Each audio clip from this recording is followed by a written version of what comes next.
Hello friends, मैं एक बार फिर से उपस्थित हूँ कहानी मुझे तुमसे प्यार है का अगला भाग लेकर। इसके पहले भी 27 भाग अपलोड हो चुके हैं। अगर आपने नहीं देखा तो प्लीज़ एक बार ज़रूर देखें। अनुभव मुस्कुराते हुए आगे बढ़कर उसका माथा चूम लिया तो अद्रिका भी उसके सीने से लगते हुए बोली, आपको अपने जीवन साथी के रूप में पाकर मैं गौरवान्वित हो गई। आप अपना कर्तव्य निभाइए, मैं आपका इंतज़ार करूँगी। उसकी बातें सुनकर अनुभव ने कसकर उसे बाहों में भर लिया और होठों को चूम लिया। अपना ध्यान रखना, मैं कॉल करता रहूँगा। और हाँ, जैसे मेरा काम ख़त्म हो जाएगा उसके बाद जितनी जल्दी हो सकेगा मैं तुम्हारे सामने रहूँगा। अद्रिका ने हाँ में सिर हिला दिया तो अनुभव एक बार फिर उसके गाल को हौले से थपथपाते हुए कमरे से बाहर निकल गया और अद्रिका उससे जाते देखती रह गई। उसके जाने के कुछ देर बाद वह कमरे में चारों तरफ नज़र दौड़ाने लगी और अभी कुछ देर पहले अनुभव के साथ बिताए पल, उसकी कही बातें, उसकी हंसी याद कर एक बड़ी मुस्कान चेहरे पर आ गई। वह वापस बेड पर लेट गई पर आंखों से नींद गायब थी। वह सोने की जितनी भी कोशिश कर रही थी उतनी ही ज़्यादा अनुभव की यादें ताज़ा हो रही थी और दिल में एक हुक सी उठ रही थी। जब काफ़ी देर तक नींद नहीं आई तो वह उठकर बैठ गई और कमरे में इधर उधर घूमने लगी। अरे, मैं क्यों इतना सोच रही हूँ? अपनी ड्यूटी तो निभाने गए हैं वो, और कहा भी तो है कि जितना जल्दी हो सकेगा मेरे पास आ जाएगा। फिर क्यों परेशान हो रही हूँ मैं? और सब याद कर वो एक बार फिर मुस्कुराने लगी। सच में किस्मत वाली हूँ मैं जो इतना अच्छा जीवन साथी मिला है मुझे। यही सब सोचते सोचते न जाने कब उसकी आंख लग गई। अगली सुबह 9 बज चुके थे। सभी नाश्ता करने के लिए डाइनिंग टेबल पर आ चुके थे पर अमायरा और अद्रिका अब तक नहीं आई थी। तो सविता जी ने कहा, अरे यह दोनों कहाँ रह गई? चलो आओ सब, बोलकर सविता जी ने एक सैंडविच हाथ में लिया तो खनक ने झट से माँ की कलाई पकड़ सैंडविच खाने लगी। मामा, मुझे जल्दी से खिला दो वरना देर हो जाएगी, आज से मुझे कॉलेज जाना है। ए, सिर्फ तुम क्यों माँ, मुझे भी खिलाओ, आज से हम तीनों भी कॉलेज जाएंगे। तब सविता जी ने दोनों हाथ में सैंडविच उठाया और बारी बारी सबको खिलाते हुए नज़रें घुमाई तो सर झुकाए पाया के पीछे अमायरा खड़ी थी। अमायरा, आओ बेटा, वहाँ क्यों खड़ी हो? आओ नाश्ता कर लो। तो सबकी नज़र उसकी तरफ उठ गई। हाँ बेटा, आ जाओ तुम भी नाश्ता कर लो, देव बाबू ने कहा। पर वह जब नहीं आई तो सविता जी उसके पास आई। क्या हुआ, कोई परेशानी है? कोई बात है तो बताओ बेटा। उसकी आंखें डबडबा गई। पूरे परिवार को एक साथ वहाँ देखकर उसे भी अपनी माँ की याद आ गई थी। उसे भी अगर कभी देर होती रहती थी या कभी कुछ नहीं खाना चाहती थी तो माँ फटाफट ऐसे ही खिलाती थी। क्या हुआ बेटा, कुछ परेशानी है तो बताओ मुझे। नहीं आंटी, कुछ नहीं हुआ और मुझे कोई परेशानी नहीं है, कोई बात नहीं है। लेकिन सविता जी सब समझ गई। वह उसका हाथ पकड़ कर लाई और चेयर पर बिठा दिया, फिर सैंडविच उठाकर उसे खिलाने लगी। अमायरा को इस बात की जरा भी उम्मीद नहीं थी। उसकी आंखें छलक गई और एकटक सविता जी की तरफ देखने लगी। सविता जी ने अपने आंचल से उसकी आंखें पोंछ दी। देखो, मैं तुम्हारी माँ तो नहीं हूँ और शायद मैं तुम्हारी माँ की कमी पूरी भी नहीं कर सकती, लेकिन अगर तुम चाहो तो मुझे अपनी माँ मान सकती हो। मुझे अच्छा लगेगा और शायद तुम्हें भी। सुनते ही अमायरा सिसकते हुए तुरंत उनके सीने से लग गई और मन ही मन सोचने लगी, यह भी एक माँ है जो एक अनाथ को अपना बच्चा समझ रही है, खुद को अपनी माँ बता रही है। और एक मेरी माँ थी जो दूसरों को अनाथ करती थी, माँ का साया ही छीन लेती थी। कैसे कैसे हो सकता है कोई इतना निर्दय? और मैं भी तो ऐसी ही थी। अनुभव को पाने के लिए अपनी ही बहन को मारना चाह रही थी। कैसे कैसे मेरी सोच इतनी नीच हो सकती है? सोचकर एक बार फिर आंखों में आंसू छलक आए तो सविता जी ने उसका सिर सहलाते हुए कहा, बेटा क्यों रो रही हो? और तुम खुद को अकेली मत समझो, तुम अकेली नहीं हो। राजन तुम्हारे साथ तो है ही, उसके अलावा हम सभी तुम्हारे साथ हैं। हाँ बेटा, सविता बिल्कुल सही कह रही है। कभी खुद को अकेला मत समझो और इसे अपना ही घर समझो। आराम से रहो। जी अंकल जी, बोलते हुए अमायरा अलग हुई और सैंडविच खाने लगी। तभी उसकी आंखों में आंसू देखकर खनक ने कहा, अब बस कर आंसू टपकाना। तेरी विदाई नहीं हो रही है जो इतना रो रही है। अरे पर आजकल विदाई के टाइम पर रोता कौन है? सब तो हंसते हुए जाते हैं ससुराल। माला ने कहा तो सभी हंसने लगे। अरे हम सभी बातों में लग गए, पर अद्रिका कहाँ है? आई नहीं अब तक। वाह मम्मी, आपको सिर्फ अपनी बहू की पड़ी है, पर आपका बेटा भी नहीं है, उसका कोई ख्याल नहीं है। अभी आने दो भाई को, सब बताती हूँ मैं। सुनकर सभी ज़ोर से हंसने लगे तो सविता जी ने कहा, यह लड़की ना बहुत चुगलखोर है। मम्मा, मैं चुगलखोर नहीं हूँ, बल्कि सबकी आंखें खोलती हूँ ताकि किसी के साथ अन्याय ना हो। सुनकर सविता जी सिर हिलाकर हंसने लगी। वहीं अब तक अद्रिका बाहर नहीं निकली तो सब आपस में बात कर हंस रहे थे, मजाक बना रहे थे। राजन और अनुज भी आपस में बात कर रहे थे। सुबह 5 बजे उठने वाला मेरा भाई कि आज आँख नहीं खुली क्या? आज अभी तक निकला नहीं कमरे से। भाई, अब अनुभव हमारे तुम्हारे जैसा सिंगल नहीं है, शादी हो गई है, देर तक तो सोएगा ही। वहीं चारों बहनें और अमायरा भी आपस में बातें कर रही थी। आज भैया भाभी दोनों में से किसी की भी आंखें नहीं खुली क्या? अब तक कोई बाहर नहीं निकला। हो सकता है देर रात सोए होंगे। चलो हम बाहर से डोर नॉक करते हैं।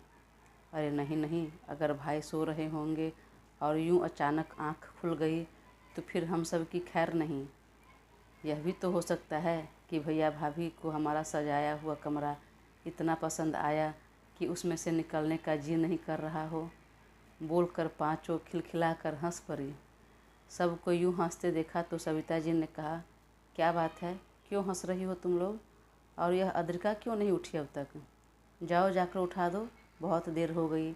उठेगी, फ्रेश होकर समय से चाय नाश्ता करेगी। सच में उठा दो मम्मी? अरे हाँ उठा दो, बहुत देर हो गई।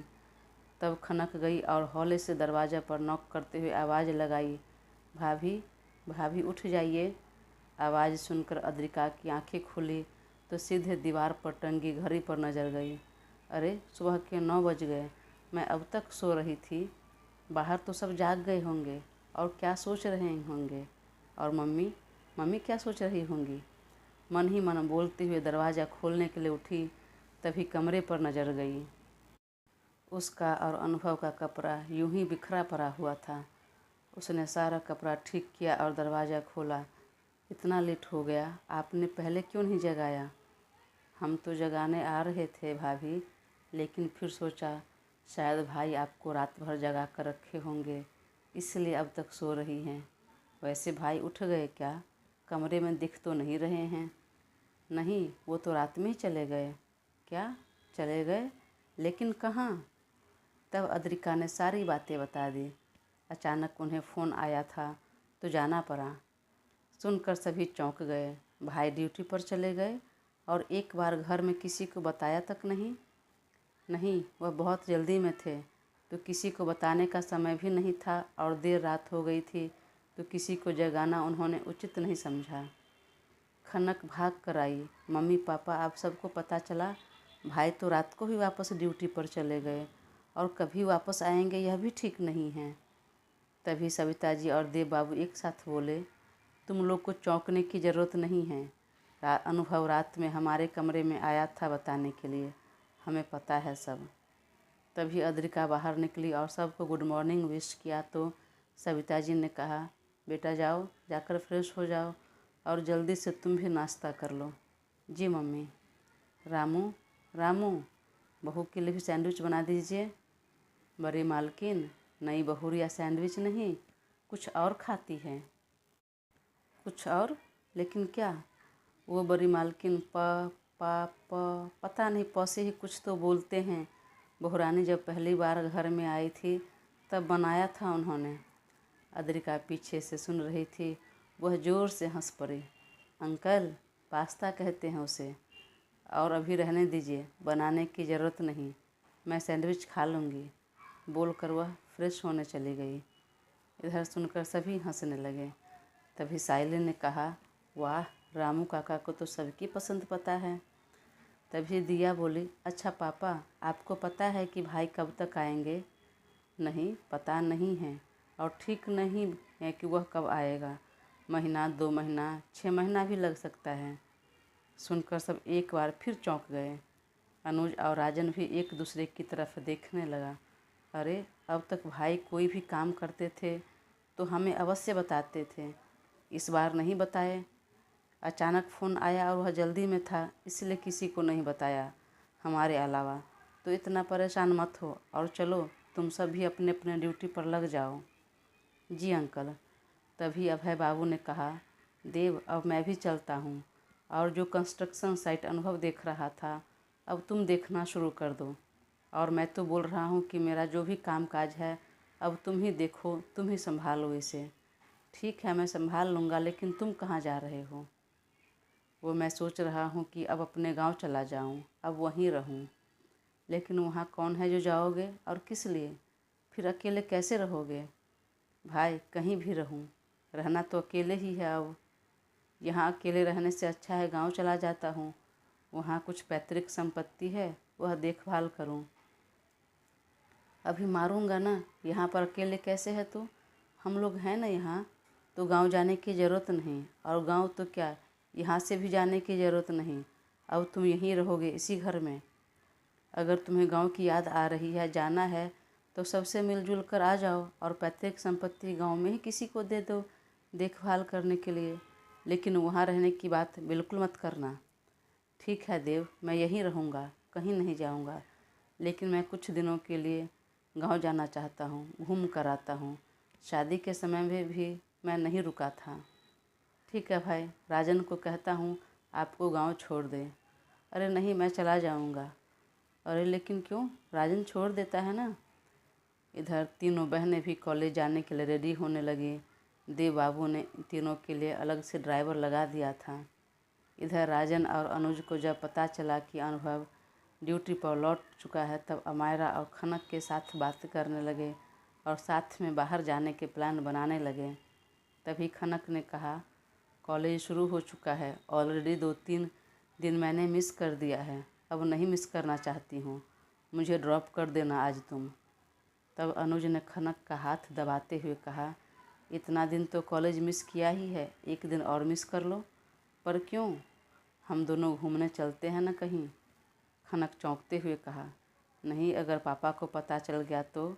और वैसे भी आज से तीनों बहन का भी कॉलेज स्टार्ट हो गया है, वह भी जाएगी। हाँ, लेकिन उस सब का तो अलग अलग स्ट्रीम है, अलग अलग टाइमिंग है। जब उसकी पढ़ाई उसे अब हैंडल करने दो और तुम मुझे हैंडल करो ना। बोलकर एक आंख दबा दी तो खनक ने दांत तले जीभ काट कर चारों तरफ नज़र दौड़ाई, किसी ने देखा तो नहीं। टेंशन मत लो, हमारे अलावा किसी ने नहीं देखा है। पीछे से आ रहे राजन और अमायरा ने कहा, अरे आज हम सब कहीं घूमने चलते हैं ना।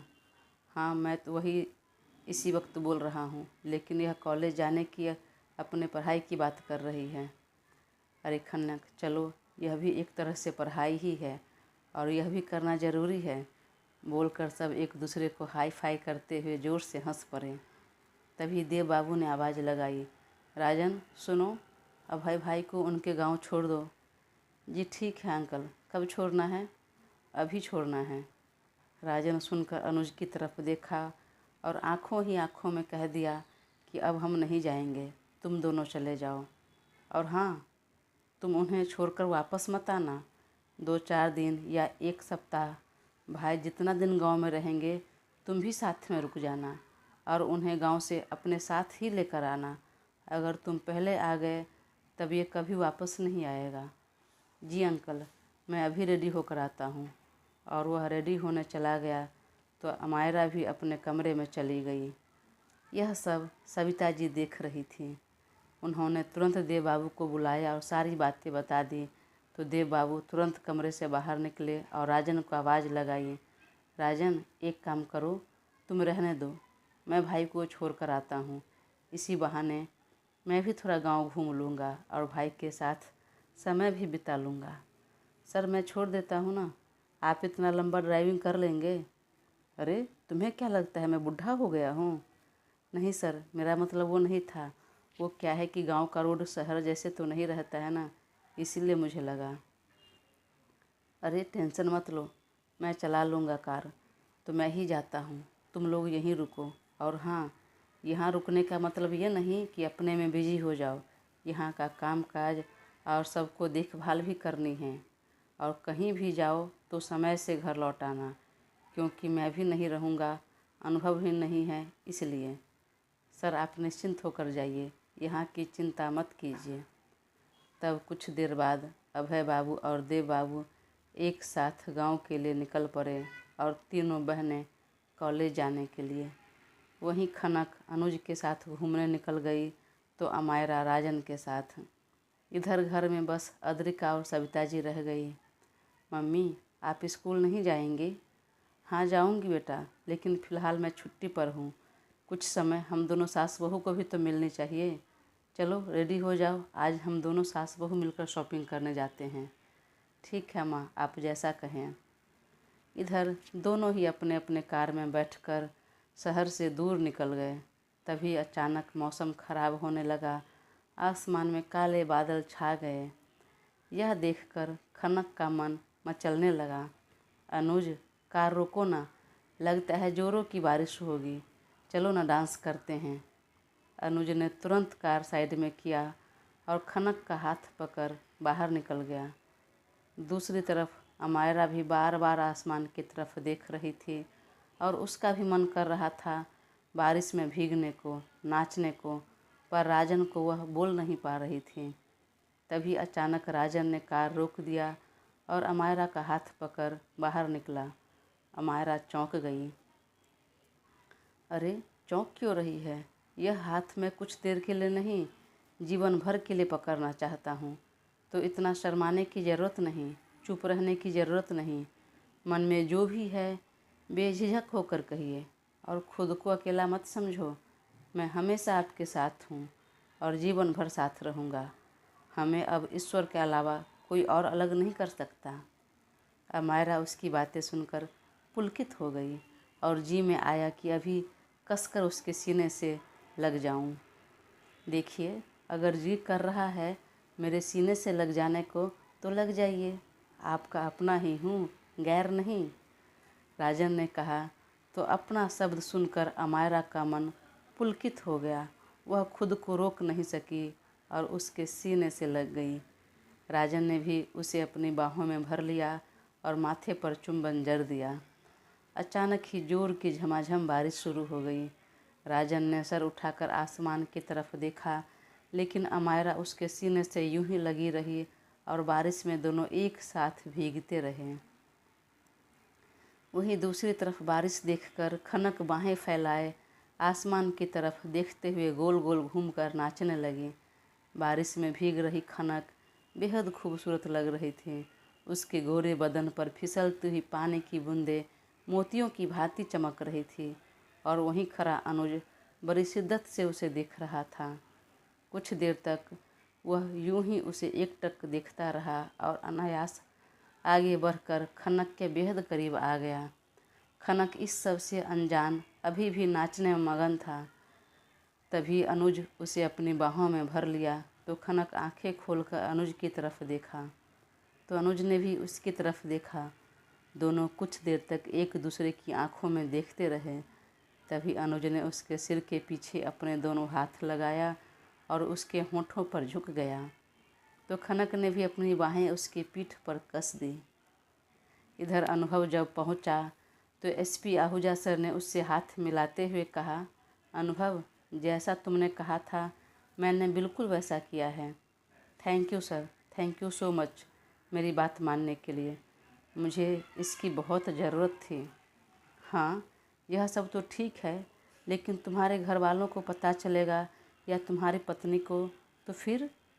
सर मेरे मम्मी पापा को तो पता है और मेरी वाइफ को फ़िलहाल नहीं बताया है मैंने। अगर उसे बता देता तो मुझे नहीं आने देती और मुझे सच में एक लंबी छुट्टी की ज़रूरत थी अपने व्यवहार में बदलाव लाने के लिए। आहूजा सर ने उसके पीठ पर धौल जमाते हुए कहा, अरे कोई नहीं, सालों से तो तुम माफिया का जीवन जिए हो, तो अचानक एक नॉर्मल इंसान कैसे बन सकते हो? होता है, कोई बात नहीं, और तुम बहुत जल्दी ठीक हो जाओगे, चिंता नहीं करो। वास्तव में अनुभव किसी ऑपरेशन पर नहीं गया था। उसने ही आहूजा सर से बोलकर एक साइकोलॉजिस्ट अपॉइंट किया था, खुद के बिहेवियर में बदलाव लाने के लिए, घर परिवार सहित अद्रिका के साथ अपने जीवन की शुरुआत सही ढंग से करने के लिए। दोस्तों, कहानी आगे जारी रहेगी। प्लीज़ तब तक अपना साथ बनाए रखें और चैनल को सब्सक्राइब कर मुझे ज़रूर सपोर्ट करें। धन्यवाद।